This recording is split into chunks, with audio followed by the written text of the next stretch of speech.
I didn't think much of it when Sarah told me she needed a break. Just a weekend with the girls, she said, brushing her hair into a ponytail while I sat on the edge of the bed lacing my boots. She looked tired, overwhelmed, maybe even restless, but nothing that set off alarms. After almost 8 years of marriage, you learn to read the small changes, and hers felt more like exhaustion than distance. She kissed my cheek lightly before grabbing her suitcase. "Don't worry about anything. I'll text you when we arrive." I nodded, half distracted by a work email. I didn't know it then, but that would be the last moment I ever looked at her the same way. The girls' trip was supposed to be a 3-hour drive to Lake Harmony, a quiet little town on the water in Pennsylvania where she and her friends liked to escape when life got heavy. I had no reason to doubt her. Not after everything we'd survived together. Not after the trust we'd built brick by brick. I watched her car disappear down the street, completely unaware that my life was about to split into a before and an after. 2 hours later my phone buzzed. It wasn't Sarah. It was Megan, my sister, sending me a screenshot. At first I thought she was messing with me.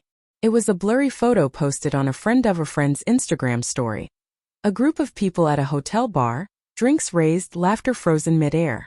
What caught my eye wasn't Sarah.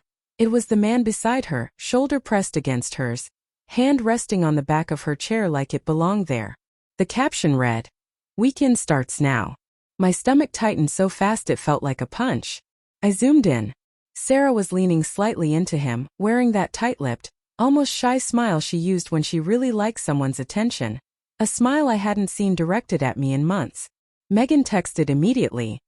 "Isn't that Sarah? Who's the guy?" My throat went dry. I tried to rationalize it. Maybe he was a friend of one of the girls. Maybe they'd all checked in early. Maybe she just hadn't thought to mention him. But Sarah still hadn't texted me that she'd arrived. Something she always did, even if it was just a quick "made it." That silence suddenly felt deliberate. I called her. It rang once and went straight to voicemail. I tried again. Voicemail.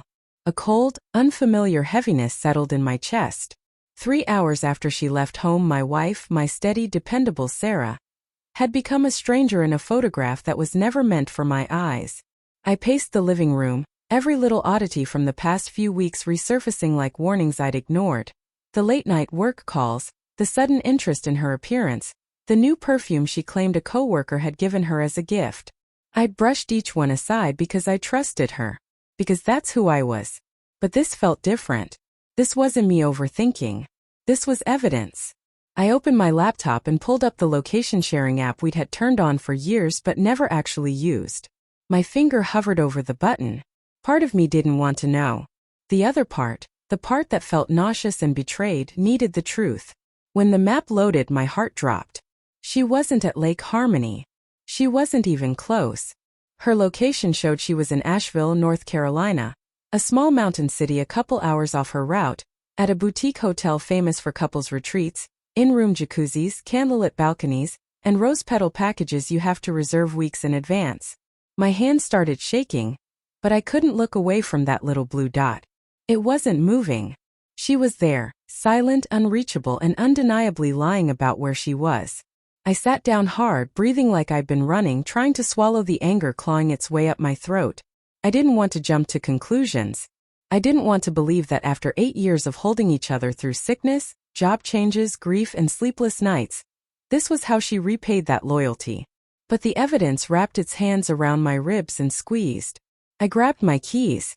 I didn't know exactly what I was going to do. Whether I wanted answers or just needed to see it with my own eyes. But I couldn't sit still anymore. Halfway to the car, my phone buzzed again. "Sarah, hey babe. Just got here. Spotty signal, but I'll call you in a bit. Love you." I stared at the message until the screen went dark. Lake Harmony has perfect cell service. Asheville does too. Her lie wasn't soft or accidental. It was sharp and deliberate. In that moment something inside me cracked. Not loudly, not violently, but quietly, like ice splitting beneath your feet. I got in the car, started the engine, and drove toward the truth waiting on the other side of that blue dot. The drive to Asheville felt endless. My mind kept replaying the photo. That man's hand on her chair, the tilt of her smile, the way she didn't look uncomfortable at all. Every mile hardened something inside me. Not full-blown anger yet, Just a slow sinking realization that I was driving toward the version of my marriage I never wanted to admit existed. When I reached the hotel, I parked a little distance from the entrance. The place looked exactly like the website. Warm lighting, ivy on the stone walls, soft music drifting from the patio. Romantic. Intimate. The kind of place couples choose when they want to feel something again. Not the kind of place friends pick for a casual weekend. I sat in the car for a minute, watching people come and go. I didn't see Sarah, but her car was parked in the second row. That was enough. I walked through the lobby, every step louder than it should have been. The receptionist smiled politely. Checking in. No, I said, my voice tighter than I meant it to be. I'm looking for my wife, Sarah Carter. She typed something into the computer, completely unaware that her next sentence was about to rearrange my entire life. She checked in about 2 hours ago. Room 214. She mentioned she might join her partner in the lounge after settling in. Partner. For a second the word didn't register. Then it hit me like a slap, hot and shattering. I nodded, thanked her and walked away slowly, fighting the urge to collapse right there on the marble floor. I didn't go to the room. I needed to breathe. I needed to see who she was with before I confronted her. The lounge was small, dim lights, a fireplace, couples and quiet conversations. It took me less than 5 seconds to spot her. Sarah sat in a corner booth, angled toward the same man from the Instagram story. He was leaning in, saying something that made her laugh, really laugh, the kind of laugh she used to give me when we first met. She reached out and touched his arm, light and casual, like she'd done it 100 times. My chest twisted so hard I almost doubled over. Every instinct screamed at me to march over and demand answers, but I stayed frozen in the shadows, watching my wife become someone I didn't recognize. Then, as if the universe wanted to make absolutely sure I understood, he reached for her hand under the table. She didn't pull away. She laced her fingers through his. That was it. Any last sliver of denial melted away. I stepped forward before I could talk myself out of it. Sarah. She jerked upright so fast her glass nearly tipped over. The color drained from her face when she saw me.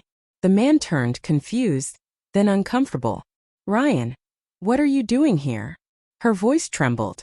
I could ask you the same thing, I said quietly, staring at their still joined hands. She yanked hers back like she'd been burned. This isn't what it looks like, she stammered. I let out a small bitter laugh. It never is, right? Until it is. The guy stood up awkwardly. I should go. No, I said, holding up a hand. Stay. If you're part of this, you can hear it too. Sarah's eyes filled with panic. Ryan, please, let's talk privately. I drove here because I thought something had happened to you, I said, keeping my voice steady even as everything inside me collapsed. I trusted you. I trusted every word that came out of your mouth. And you lied to my face before your suitcase even hit the trunk. Tears welled in her eyes. I didn't mean for this to. I cut her off, still quiet. Just tell me how long. She looked down at the table. Her silence said everything. How long? I repeated. Her shoulders sagged. A few months. Few months. The words punched the air out of my lungs. Not a mistake. Not a drunken one-time thing. A choice. A pattern. The guy muttered. Sarah, I'm sorry. I didn't know he. I turned to him. I'm not here to fight you. I'm here to understand why my marriage died without anyone bothering to tell me. Sarah covered her face with her hands and started crying harder. I felt lonely, she whispered. You were always busy. We were drifting. I didn't know how to fix us. So you burned it down instead. She sobbed. I never wanted to hurt you. I nodded slowly, a strange calm settling over me. You already did. I stood up. My chest felt hollow but my voice was steady. I'm not going to make a scene. I'm not going to yell. But I'm also not staying with someone who chooses someone else and calls it loneliness. She reached for my arm. Please wait, Ryan, don't leave. I stepped back. No more lies, Sarah. Not for you. Not for us. I walked out of the lounge, out of the hotel, out of the version of my life where I believed she would always choose me. Behind me I could hear her crying, calling my name, but her voice already sounded like it belonged to a stranger. By the time I reached my car, one truth was crystal clear. I didn't lose her today. I just finally saw who she'd already chosen to be.